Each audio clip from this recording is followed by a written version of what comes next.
There's an auto battle feature in the game where you can tell it to do your skills at certain times. You can tell it to do it at 20 seconds. You can tell it to do it at 20 seconds every single wave. You can time it so that you're doing your skills when the boss gets ready to do their ultimates.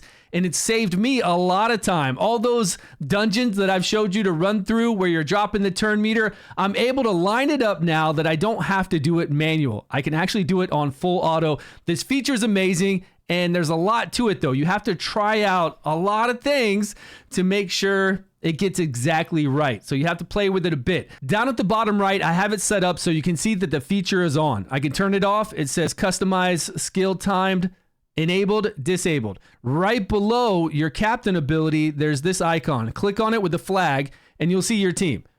And then you would hit save. Down here, it'll say save or create a new team or something like that. Down here, yeah, save. So I hit save and make a brand new team. But I already have this team saved, and I named it Flame Domain. If you look at edit skill timing, come over here and you can see all the times for this.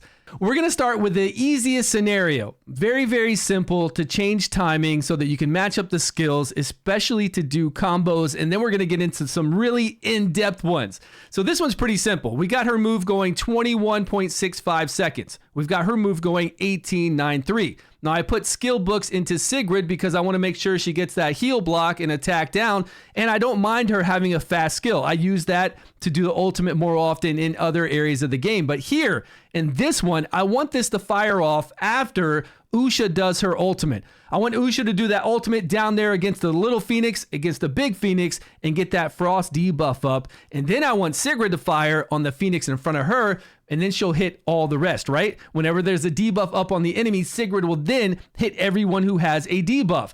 So to do this, I have to make it to where Sigrid is going to fire off her abilities after Usha. So then we just set it up for the very first ability to go off at 22 seconds, right when we zone in.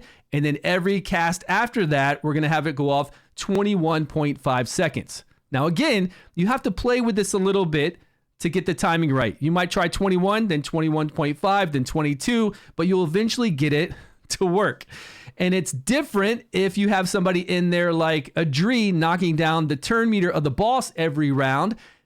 It gets really confusing then because it can really throw it off. So we're just going to watch Usha do her ultimate, and we're going to see Sigrid save it down there at the bottom. You see how Sigrid has the hourglass at the bottom? She's waiting to do her ultimate ability to the time that we set it to. See, she would have already fired by now. She would have shot that shot off. And it's not that big of a deal if she shot it off then. That's fine. But what we want to wait for is now. Because now she just hit the boss because that frost debuff is up from Usha. And it should have been up on the other little bird as well, but unfortunately, I guess it got resisted. We'll start seeing some more 3 hits later on. So it makes it a pretty powerful tool to be able to do the timing of your skills and set up combos like this. I'm going to skip forward a little bit because I think you have the idea on this one. This is the most simple form of this timed feature. But here, toward the end here, you're going to really see it start to play a part. So we've got 3 up, we get the debuffs up, now Sigrid's gonna go, and we wanna hit the boss. Now we hit all 3 of them. We want the boss to have decreased attack up at all times, plus we wanna get damage in on the boss because the boss is really bringing out, look, I just took them down, now she's bringing them back up, and she's invisible. So I want a debuff up on the boss, and I want Sigrid to get that damage in there and that decreased attack, plus the heal block, but we really don't want these birds healing. Because every time they get a heal tick in, every second, that increases the damage of the main Phoenix. There's 4 stacks right now. Every time the birds, the little Phoenix start to heal it, she'll get a permanent increase of damage every single time. So that stack will go 5 stacks, 6 stacks, 7 stacks. So we really don't want them. You need to, this is kind of like a DPS heavy battle. But it's really handy now. See, I got those debuffs up. She fires off and she hits the main bird. And hopefully, you know, a lot of times she'll hit all of them, as long as Usha gets that debuff up. So that's the most simple form of using this. Here we go, Grave of Curse. I did a video on Grave of Curse doing stage 6 with all rares. Pretty easy to do, but I had to manual it. In the video, you see me manualing, making sure that Grover will take off the 2 buffs, and then we just have to pay attention to where we're at when the boss gets to the very end to do his ultimate. Then we want decrease attack up. We want all the buffs gone. We want to make sure we steal them, remove them. So we got to work on the timing. So for this, their initial cast is going to be 18 seconds because like I said, you don't start out at 0. You start out with like 40% or so of your meter. So I'm going to put it at 18 seconds for their very first cast. And then I'm going to put Grover at 23-second intervals after that, as well as the shield. And it's going to line up really well. The only problem why this is really hard is because we have Adri in here. So every time the boss takes a turn, Adri can knock down that turn meter 10% to 30%. Each hit has a chance, a 75% chance to knock it down by 10%. So it's variable, and she's putting a slow speed, that recharge speed penalty on the boss to slow it down for 10 seconds every 20 seconds. So then you can see how every time the boss takes a turn, even though we're doing an interval of 23 seconds, it can get out of whack pretty easy, depending on what she does. So I got these times set up, and it's worked out pretty well for me so far. All right, here we go. Let's see if it'll all line up. Make sure it's on. It'll be on automatically. And then you can see how we start off with a little bit of gauge. I don't know, maybe it looked like 30%, somewhere around there, but it comes up really quickly. So that very first, where we told it to go off for the very first time, we're going to line it up to the very end of this boss's ultimate, to the very end, because, well, no, it's not the very end right now. It's a little bit too early, actually. I think this is way too early. I thought I had it set a little differently, but this might work as long as we keep it somewhere up there at the top. The thing is, over time, since we're taking away 10% to 30% of the boss's gauge, it could be any variable of that because we have a 75% chance to take it away, and we're slowing it 10 seconds every 20 seconds, it's going to be really different on that gauge. So what's going to happen is, instead of us doing everything at like the halfway point where we're doing it right now, slowly, we're going to start doing our moves earlier. It's going to be, everything's going to be happening at the sword now, and then below the sword. And if we keep going back and back and back, eventually Grover will do the steal before the buffs are up. And we'll have shields on that'll fall off before the boss hits us. And we'll have decreased attack that'll fall off before the boss hits us with his ultimate. And we got to have that decreased attack up. We got to have those shields up, and we got to have those buffs gone. I mean, that's the main thing in here. So we're good right now, right?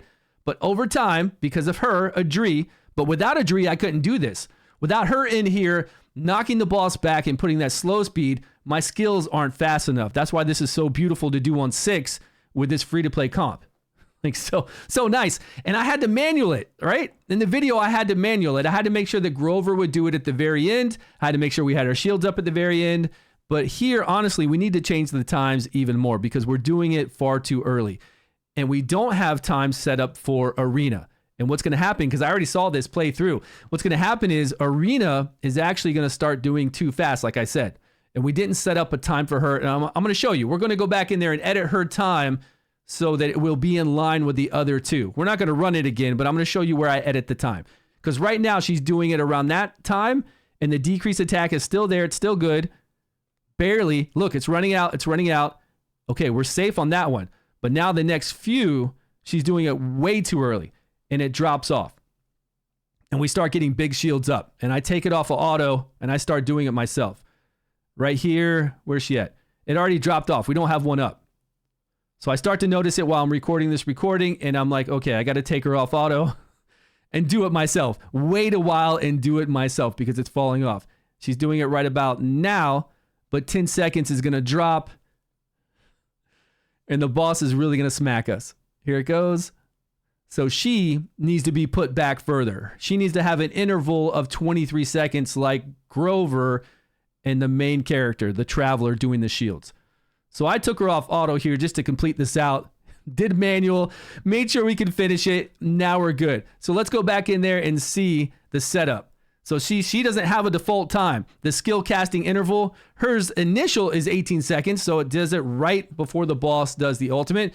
But her default time to do it every 23 seconds isn't there. So I'm going to put her at 23 seconds. So from now on, when I do that run, everything should be good. I can do it on full auto, no more manual. Amazing.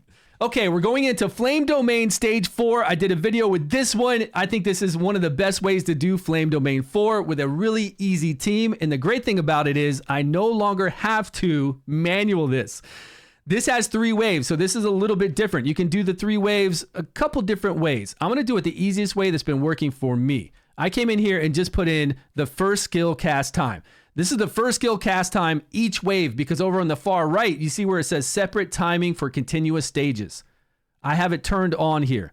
The other ones, we just had one stage. We zoned in. We could see what the boss is doing. We could get an idea of what to put our skills at. This one has 3 stages. So to play around with this one, you got to get to the boss, play around with the time. If the time doesn't work, reset the stage. You don't lose stamina, so that's great. You can always lose in this game and back out, and you don't lose stamina. Come back to this, change your times again, and then run back through it another time. I have it set up for 20.5 seconds on a Dree each wave. When we zone into wave 1, we won't cast the skill until 20 seconds, 20.5 seconds. Inna won't do hers until 22.5 seconds every single wave. And that's fine. That seems to work out. What that will do is put us in line with the boss. I don't care about the waves, right? I've got this clicked over here so that it will do it every single wave. We have 3 waves, and now we'll be in line with the boss. Unless we end wave 2 and we cast our skill right when wave 2 ends, because Inna isn't fast enough to catch up with the boss. Let's put some gear on. Okay. All right. So Inna is not fast enough to catch up with the boss at all. Let's see if this is the one where we fail. And it can happen. I think I win like 8 out of every 10 on full auto. If Inna especially does hers at the end, only Inna, she has a 23-second cast time. I don't have books into her, so it's kind of long. And she cast it right at the end. So now there's no way she's going to catch back up to this boss, even with a Dree knocking down the turn meter. Almost. I could put her in some goblin set to lower her skill cast time, and then we'd be okay then. We would honestly be okay. But look at this. A Dree's going to fire off when she's supposed to. And now Inna just doesn't have the ability ready to go, so we're screwed. That's the only time. Well, no, we were actually able to make that back up, but she's on a 23-second cooldown, so I think now she's screwed. Because 23 seconds, she just can't keep up with this boss. She needs to come in with a little bit more, just a little bit more to stay on rotation, and I think she's fine. Let's see, because the boss is going to catch us, right? Right? And boom, blow us up.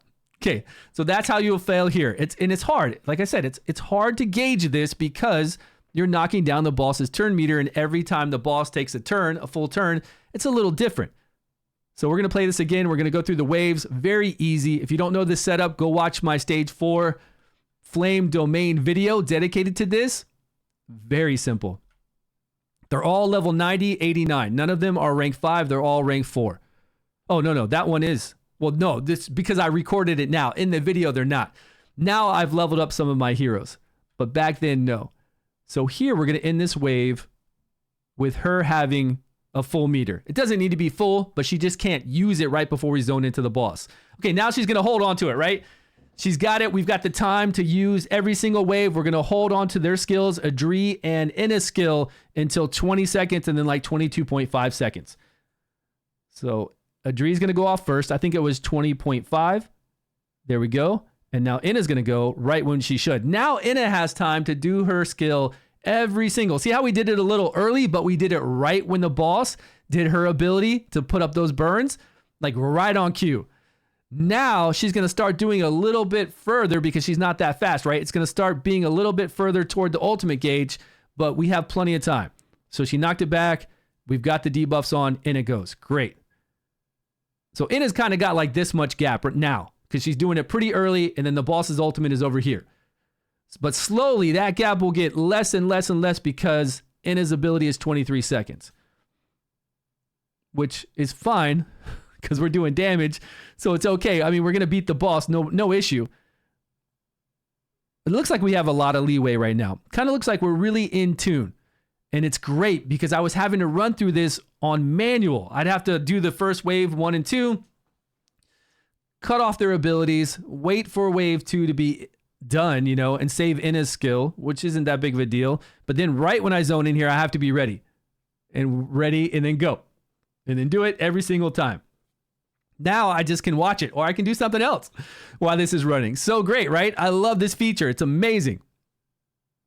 And we're going to beat it easy. So I'm going to jump forward. Easy, easy, easy. So really great feature, but you got to play around with it. It's not like you just set it up and you're done. You can look at the times I used for these exact stages. I'm sure you could use the same times because they're lined up with the boss. But as far as anything else in the game, you're really just going to have to play around. Do 19 seconds, 20 seconds, 23 seconds. Just get a feel for what's going on, how soon you're catching the boss at their ultimate, and it's going to really benefit us doing all these runs. Thanks so much for watching, guys. If you have any questions about this, look down below. Come join us in the Discord. That's down below as well. I'll see you guys soon.